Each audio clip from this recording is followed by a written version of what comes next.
고린도 신자들에게 보낸 첫째 서간. 인사. 고린도전서 1장. 하느님의 뜻에 따라 그리스도 예수님의 사도로 부르심을 받은 바오로와 소스테네스 형제가 고린토에 있는 하느님의 교회에 인사합니다. 곧 그리스도 예수님 안에서 거룩하게 되어 다른 신자들이 사는 곳이든 우리가 사는 곳이든 어디에서나 우리 주 예수 그리스도의 이름을 받들어 부르는 모든 이들과 함께 성도로 부르심을 받은 여러분에게 인사합니다. 하느님 우리 아버지와 주 예수 그리스도에게서 은총과 평화가 여러분에게 내리기를 빕니다. 하느님께 드리는 감사. 나는 하느님께서 그리스도 예수님 안에서 여러분에게 베푸신 은총을 생각하며 여러분을 두고 늘 나의 하느님께 감사를 드립니다. 여러분은 그리스도 안에서 어느 모로나 풍요로워졌습니다. 어떠한 말에서나 어떠한 지식에서나 그렇습니다. 그리스도에 관한 증언이 여러분 가운데 튼튼히 자리를 잡은 것입니다. 그리하여 여러분은 어떠한 은사도 부족함 없이 우리 주 예수 그리스도께서 나타나시기를 기다리고 있습니다. 그분께서는 또한 여러분을 끝까지 굳세게 하시어 우리 주 예수 그리스도의 날에 흠잡을 데가 없게 해주실 것입니다. 하느님은 성실하신 분이십니다. 그분께서 당신의 아드님 우리 주 예수 그리스도와 친교를 맺도록 여러분을 불러주셨습니다. 고린토 교회의 분열. 형제 여러분, 나는 우리 주 예수 그리스도의 이름으로 여러분에게 권고합니다. 모두 합심하여 여러분 가운데 분열이 일어나지 않게 하십시오. 오히려 같은 생각과 같은 뜻으로 하나가 되십시오. 나의 형제 여러분, 여러분 가운데 분쟁이 일어났다는 것을 클레의 집안 사람이 나에게 알려주었습니다.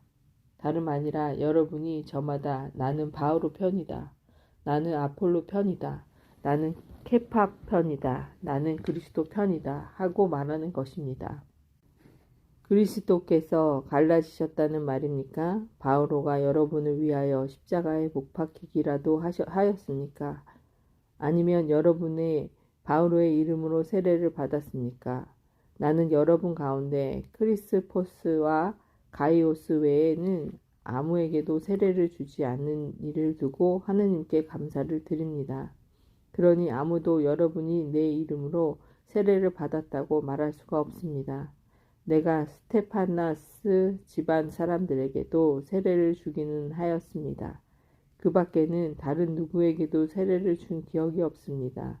그리스도께서는 세례를 주라고 나를 보내신 것이 아니라 복음을 전하라고 보내셨습니다.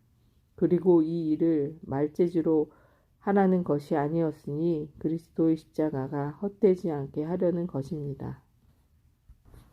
십자가의 복음.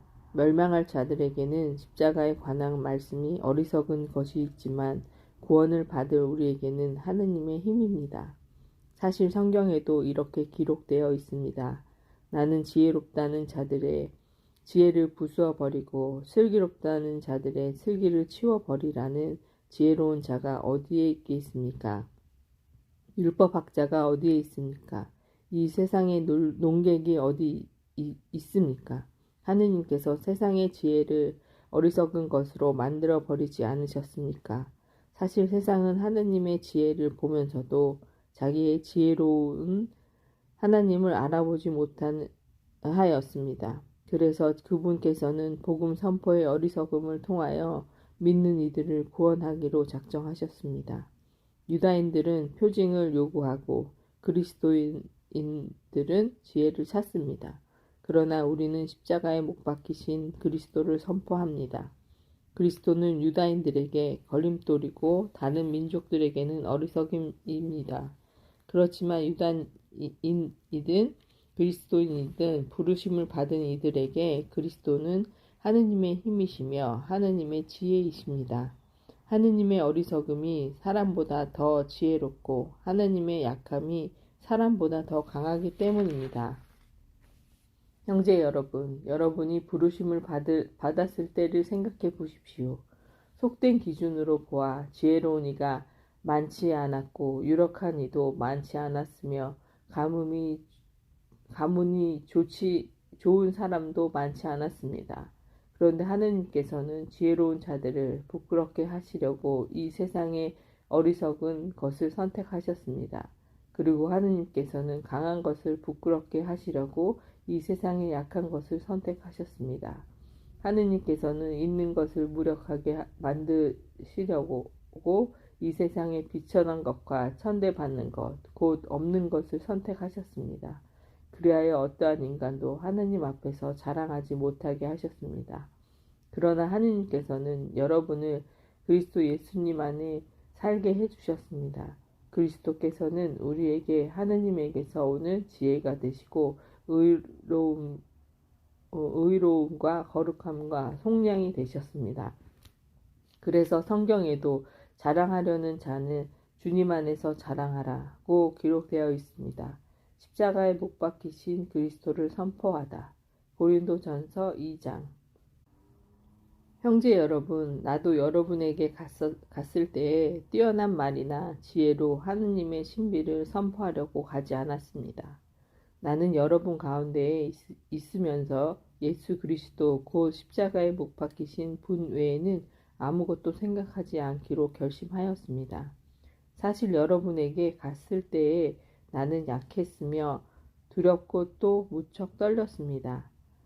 나의 말과 나의 복음 선포는 지혜롭고 설득력 있는 언변으로 이루어진 것이 아니라 성령의 힘을 드러내는 것으로 이루어졌습니다. 여러분의 믿음이 인간의 지혜가 아니라 하느님의 힘에 바탕을 두게 하려는 것이었습니다. 하느님의 지혜. 성숙한 이들 가운데에서는 우리도 지혜를 말합니다. 그러나 그 지혜는 이 세상의 것도 아니고 파멸하게 되어 있는 이 세상 우두머리들의 것도 아닙니다. 우리는 하나님의 신비롭고 또 감추어져 있던 지혜를 말합니다. 그것은 세상이 시작되기 전 하느님께서 우리의 영광을 위하여 미리 정하신 지혜입니다. 이 세상 우두머리들은 아무도 그 지혜를 깨닫지 못하였습니다. 그들이 깨달았더라면 영광의 주님은 십자가에 못 박지 않았을 것입니다. 그러나 성경에 기록된 그대로 되었습니다. 어떠한 눈도 본 적이 없고 어떠한 귀도 들은 적이 없으며 사람의 마음에도 떠오른 적이 없는 것들을 하느님께서는 당신을 사랑하는 이들을 위하여 마련해 두셨다. 하느님께서는 성령을 통하여 그것들을 바로 우리에게 계시해 주셨습니다. 성령께서는 모든 것을 그리고 하나님의 깊은 비밀까지도 통찰하십니다. 그 사람 속에 있는 영이 아니고서야 어떤 사람이 그 사람의 생각을 알 수 있겠습니까? 마찬가지로 하나님의 영이 아니고서는 아무도 하나님의 생각을 깨닫지 못합니다. 우리는 세상의 영이 아니라 하느님에게서 오시는 영을 받았습니다. 그래서 하느님께서 우리에게 주신 선물을 알아보게 되었습니다.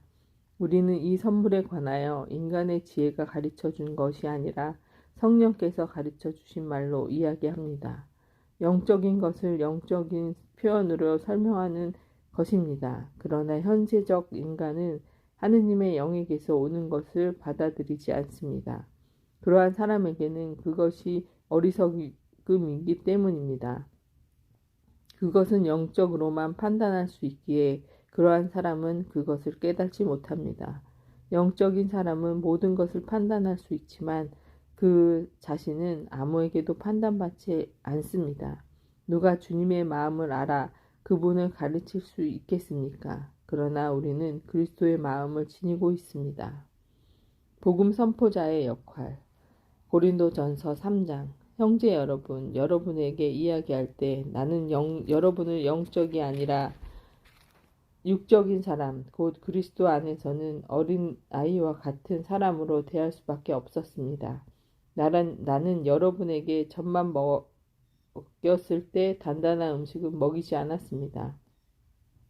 여러분이 그것을 받아들일 수 없었기 때문입니다. 사실은 지금도 받아들이지 못합니다. 여러분은 아직도 육적인 사람입니다. 여러분 가운데에서 시기와 싸움이 일고 있는데 여러분을 육적인 사람이 아니라고, 인간의 방식대로 살아가는 사람이 아니라고 할 수 있습니까? 어떤 이는 나는 바오로 편이다 하고 어떤 이는 나는 아폴로 편이다 하고 있으니 여러분은 속된 사람이 아니라고 할 수 있습니까? 도대체 아폴로가 무엇입니까? 바오로가 무엇입니까? 아폴로와 나는 주님께서 우리 각자에게 정해주신 대로 여러분을 믿음으로 이끈 일꾼일 따름입니다. 나는 심고 아폴로는 물을 주었습니다. 그러나 자라게 하신 분은 하느님이십니다. 그러니 심은 이가 물을 주는 이는 아무것도 아닙니다. 오로지 자라게 하시는 하느님만이 중요합니다. 심는 이나 물을 주는 이나 같은 일을 하여 저마다 수고한 만큼 자기 삭을 받을 뿐입니다. 우리는 하나님의 협력자고 여러분은 하느님의 밭이며 하느님의 건물입니다. 나는 하느님께서 베푸신 은총에 따라 지혜로운 건축가로서 기초를 놓았고 다른 사람은 집을 짓고 있습니다. 그러나 어떻게 집을 지을지 저마다 잘 살펴야 합니다. 아무도 이미 놓인 기초 외에 다른 기초를 놓을 수 없기 때문입니다. 그 기초는 예수 그리스도이십니다. 그 기초 위에 어떤 이가 금이나 은이나 보석이나 나무나 풀이나 짚으로 집을 짓는다면 심판날에 모든 것이 드러나기 때문에 저마다 한 일에 명백해질 것입니다. 그날은 불로 나타날 것입니다. 그리고 저마다 한 일이 어떤 것인지 그 불이 가려낼 것입니다. 어떤 이가 그 기초 위에 지은 건물이 그대로 남으면 그는 삭을 받게 되고 어떤 이가 그 기초 위에 지은 건물이 타버리면 그는 손해를 입게 됩니다. 그 자신은 구원을 받겠지만 불 속에서 겨우 목숨을 건지듯 할 것입니다. 여러분이 하느님의 성전이고 하나님의 영께서 여러분 안에 계시다는 사실을 여러분은 모릅니까? 누구든지 하느님의 성전을 파괴하면 하느님께서도 그 자를 파멸시키실 것입니다. 하느님의 성전은 거룩하기 때문입니다. 여러분이 바로 하느님의 성전입니다. 아무도 자신을 속여서는 안 됩니다. 여러분 가운데 자기가 이 세상에서 지혜로운 이라고 생각하는 사람이 있으면 그가 지혜롭게 되기 위해서는 어리석은 이가 되어야 합니다. 이 세상의 지혜가 하느님께서는 어리석음이기 때문입니다. 성경에 이렇게 기록되어 있습니다. 그분께서는 지혜롭다는 자들을 그들의 꾀로 붙잡으신다. 또 이렇게 기록되어 있습니다. 주님께서는 지혜롭다는 자들의 생각을 아신다. 그것이 허황됨을 아신다. 그러므로 아무도 인간을 두고 자랑해서는 안 됩니다. 사실 모든 것이 다 여러분의 것입니다. 바오로도, 아폴로도, 케파도, 세상도, 생명도, 죽음도, 현재도, 미래도 다 여러분의 것입니다. 그리고 여러분은 그리스도의 것이고 그리스도는 하나님의 것입니다. 그리스도의 사도 고린도전서 4장. 그러므로 누구든지 우리를 그리스도의 시종으로 하느님의 신비를 맡은 관리인으로 생각해야 합니다. 무릇 관리인에게 요구되는 바는 그가 성실한 사람으로 드러나는 것입니다. 그러나 내가 여러분에게 심판을 받는지 세상 법정에서 심판을 받든지 나에게는 조금도 문제가 되지 않습니다. 나도 나 자신을 심판하지 않습니다. 나는 잘못한 것이 없음을 압니다. 그렇다고 내가 무죄 선고를 받았다는 말은 아닙니다. 나를 심판하시는 분은 주님이십니다.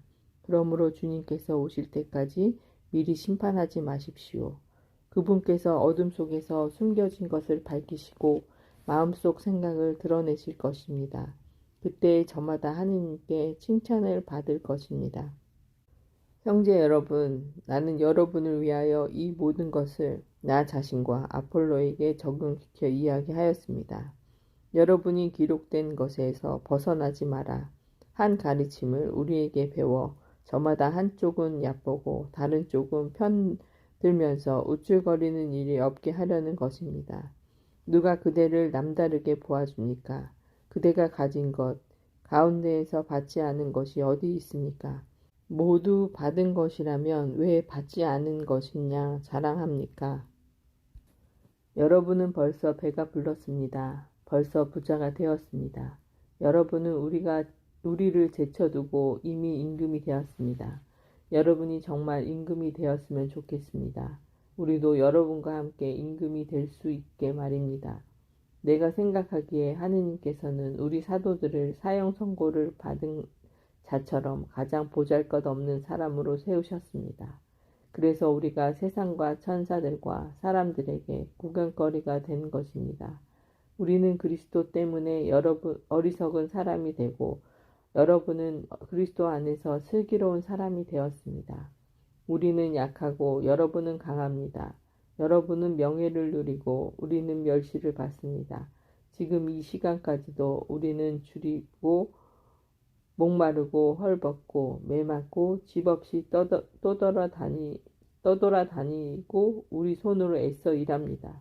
사람들이 욕을 하면 축복해주고 박해를 하면 견디어내고 중상을 하면 좋은 말로 응답합니다. 우리는 세상의 쓰레기처럼 만민의 찌꺼기처럼 되었습니다. 지금도 그렇습니다. 나는 여러분을 부끄럽게 하려고 이런 말을 쓰는 것이 아닙니다. 여러분을 나의 사랑하는 자녀로서 타이르려는 것입니다. 여러분을 그리스도 안에서 이끌어주는 인도자가 수없이 많다 하여도 아버지는 많지 않습니다.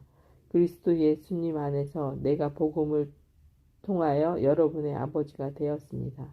그래서 내가 여러분에게 권고합니다. 나를 본받는 사람이 되십시오. 이러한 연유로 내가 디모데오를 여러분에게 보냈습니다. 그는 내가 주님 안에서 사랑하는 나의 성실한 아들입니다. 내가 어디에 가든지 모든 교회에서 가르치는 그대로 그리스도 예수님 안에서 지켜야 하는 나의 원칙들을 그가 여러분에게 상기시켜 줄 것입니다. 그런데 어떤 이들은 내가 여러분에게 가지 않을 것으로 여겨 우쭐거리고 있습니다. 주님께서 원하시면 나는 여러분에게 곧 갈 것입니다. 그리고 그 우쭐거리는 이들의 말이 아니라 힘을 확인해 보겠습니다. 하느님 나라는 말이 아니라 힘에 있기 때문입니다. 여러분은 어느 것을 원합니까? 내가 여러분에게 매를 들고 가는 것입니까? 아니면 사랑과 온유한 마음으로 가는 것입니까? 불륜에 대한 단죄.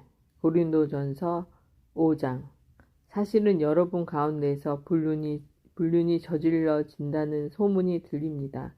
이교인들에게서도 볼 수 없는 그런 불륜입니다. 곧 자기 아버지의 아내를 데리고 산다는 것입니다. 그런데도 여러분은 여전히 우쭐거립니다. 여러분은 오히려 슬퍼하며 그러한 일을 저지른 자를 여러분 가운데에서 제거해야 하지 않겠습니까? 나는 비록 몸으로는 떨어져 있지만 영으로는 여러분과 함께 있습니다. 그래서 내가 여러분과 함께 있는 것과 다름없이 그러한 짓을 한 자에게 벌써 판결을 내렸습니다. 우리 주 예수님의 이름으로 그렇게 하였습니다. 이제 여러분과 나의 영이 우리 주 예수님의 권능을 가지고 함께 모일 때 그러한 자를 사탄에게 넘겨 그 육체는 파멸하게 하고 그 영은 주님의 날에 구원을 받게 한다는 것입니다. 여러분의 자만은 좋지 않습니다. 적은 누룩이 온 반죽을 부풀린다는 것을 모릅니까? 묵은 누룩을 깨끗이 치우고 새 반죽이 되십시오. 여러분은 누룩 없는 빵입니다. 우리의 파스카 양이신 그리스도께서 희생되셨기 때문입니다. 그러므로 묵은 누룩, 곧 악의와 사악이라는 누룩이 아니라 순결과 진실이라는 누룩 없는 빵을 가지고 축제를 지냅시다. 나는 전에 보낸 편지에서 불륜을 저지르는 자들과 상종하지 말라고 하였습니다. 물론 불륜을 저지르는 이 세상 사람들이나 탐욕을 부리는 자들, 그리고 강도들이나 우상 숭배들과 전혀 상종하지 말라는 것이 아닙니다. 그렇다면 여러분이 아예 이 세상 밖으로 나가야 할 것입니다. 내가 그렇게 쓴 뜻은 교우라고 하는 사람이 불륜을 저지르는 자거나 탐욕을 부리는 자거나 우상숭배자거나 중상꾼이거나 주정꾼이거나 강도면 상종하지 말라는 것입니다. 그런 자와는 식사도 하지 마십시오. 바깥 사람들을 심판하는 것은 내 일이 아니지 않습니까? 여러분이 심판할 사람들은 안에 있는 이들이 아니니까 바깥 사람들은 하느님께서 심판하실 것입니다. 여러분은 여러분 가운데서 그 악인을 제거해 버리십시오. 교우끼리의 송사 고린도전서 6장. 여러분 가운데 누가 다른 사람들과 문제가 있을 때 어찌 성도들에게 가지 않고 이 이교도들에게 가서 심판을 받으려고 하는 말입니까? 여러분은 성도들이 이 세상을 심판하라는 것을 모릅니까?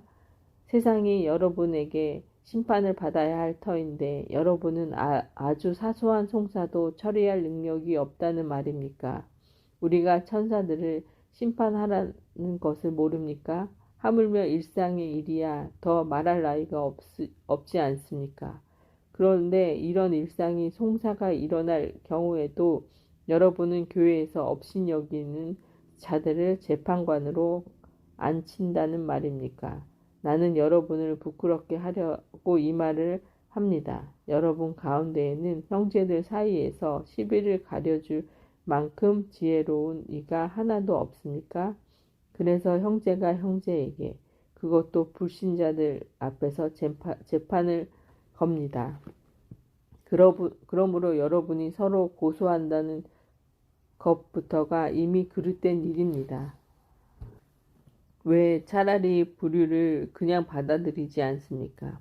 왜 차라리 그냥 속아주지 않습니까? 여러분은 도리어 스스로 불의를 저지르고 또 속입니다. 그것도 형제들을 말입니다. 불의한 자들은 하느님의 나라를 차지하지 못하리라는 것을 모릅니까?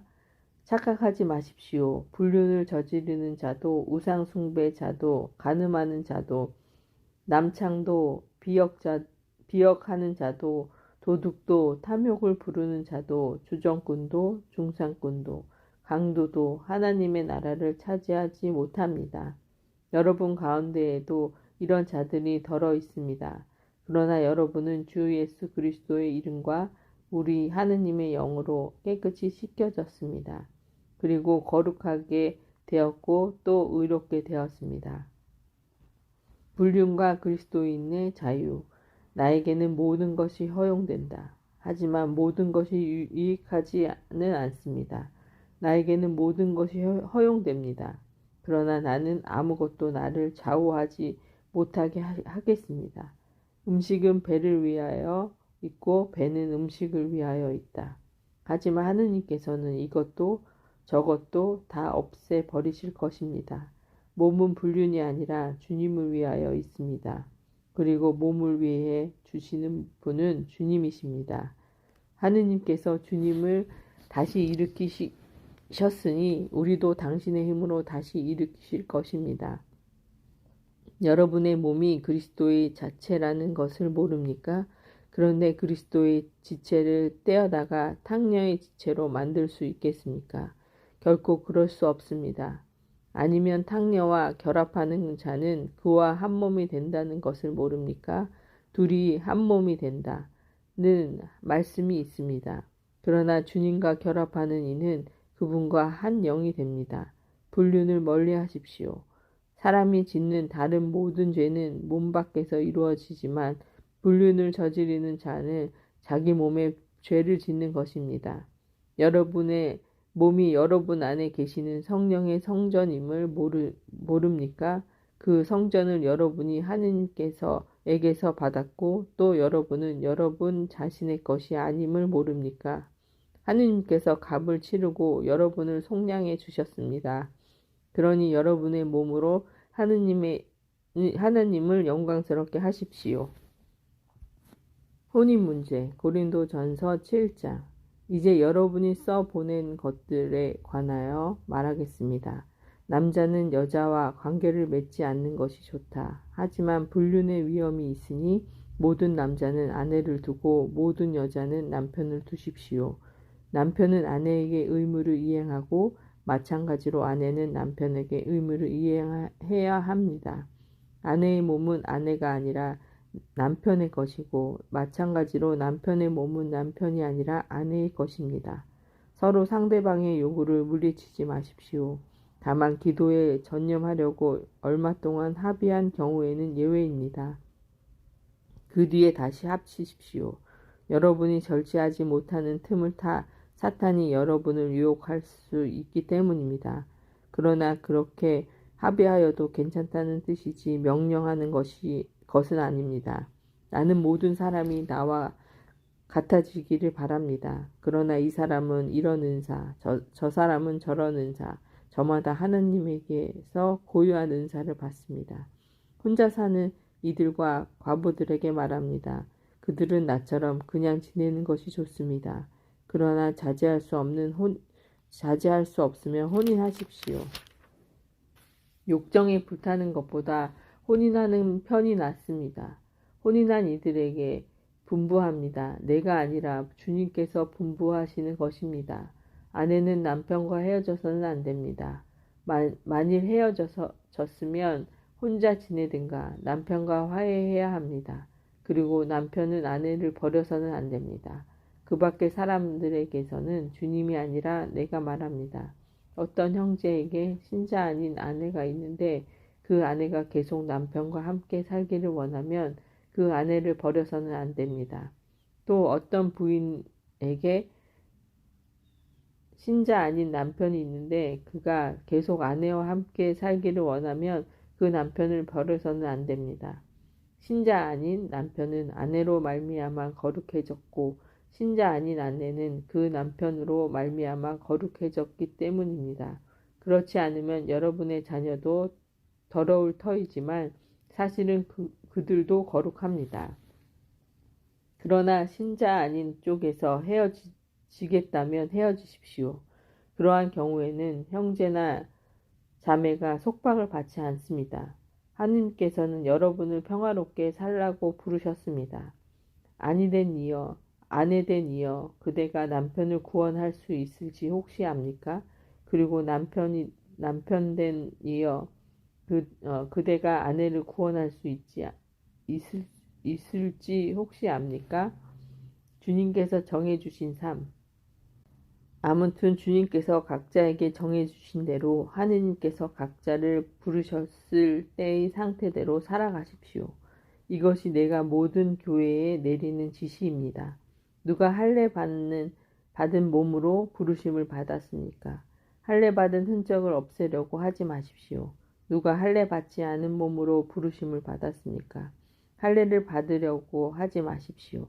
할례를 받았느냐 받지 않았느냐는 대수롭지 않습니다. 하느님의 계명을 지키는 일만이 중요합니다. 저마다 부르심을 받았을 때의 상태대로 지내십시오. 그대가 부르심을 받았을 때의 종이었습니까? 그것에 마음을 쓰지 마십시오. 자유인이 될 수 있다 하여도 오히려 지금의 상태를 잘 이용하십시오. 주님 안에서 부르심을 받은 종은 이미 주님 안에서 해방된 자유인입니다. 마찬가지로 부르심을 받은 자유인은 그리스도의 종입니다. 하느님께서 값을 치르고 여러분을 속량해 주셨습니다. 사람의 종이 되지 마십시오. 형제 여러분, 저마다 부르심을 받았을 때의 상태대로 하느님과 함께 지내십시오. 혼인과 미혼자들에 관해서는 내가 주님의 명령을 받은 바가 없습니다. 그러나 주님의 자비를 입어 믿을 만한 사람이 된 자로서 의견을 내놓습니다. 현재의 재난 때문에 지금 그대로 있는 것이 사람에게 좋다고 나는 생각합니다. 그대는 아내에게 매여 있습니까? 갈라서려고 하지 마십시오. 그대는 아내와 갈라졌습니까?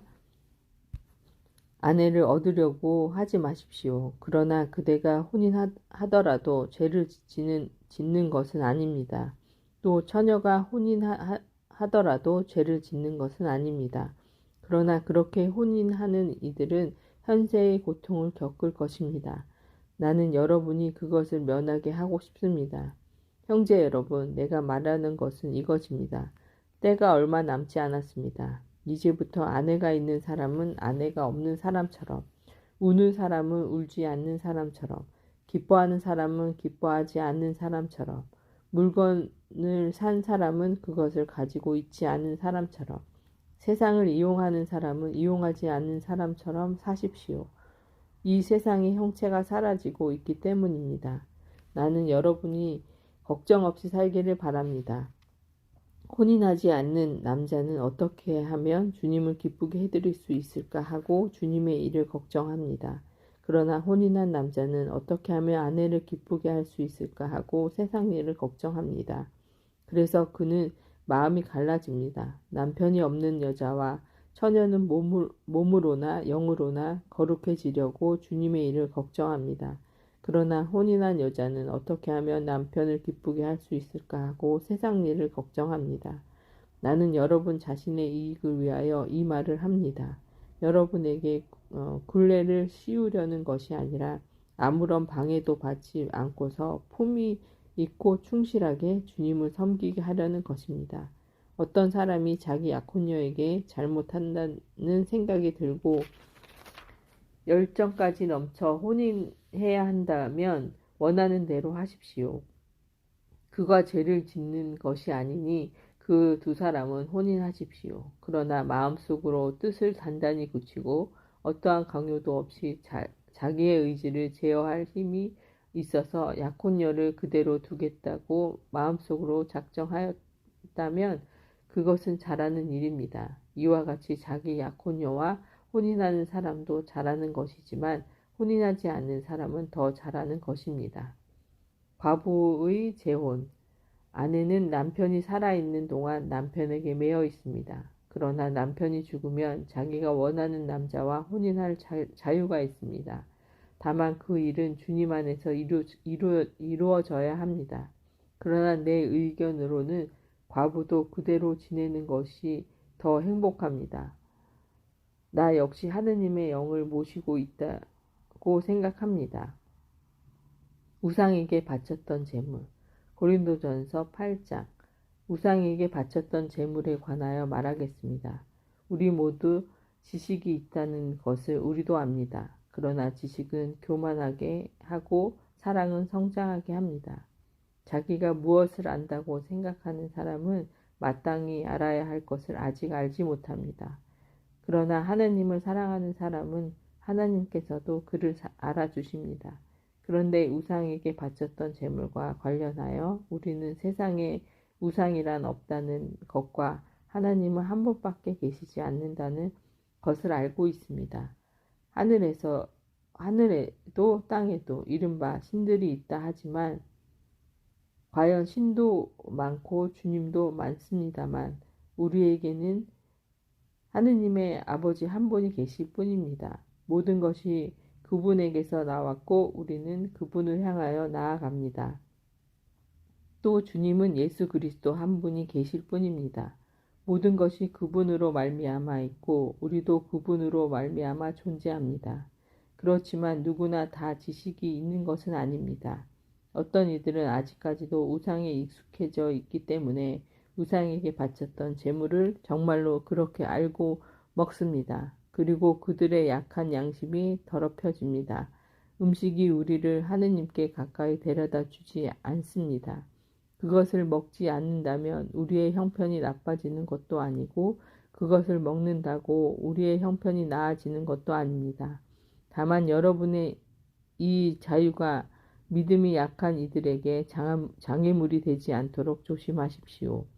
자식이 있다는 그대가 우상의 신전에 앉아 먹는 것을 누가 본다면 그의 약한 양심도 우상에게 바쳤던 재물을 먹을 수 있게끔 용기를 얻지 않겠습니까?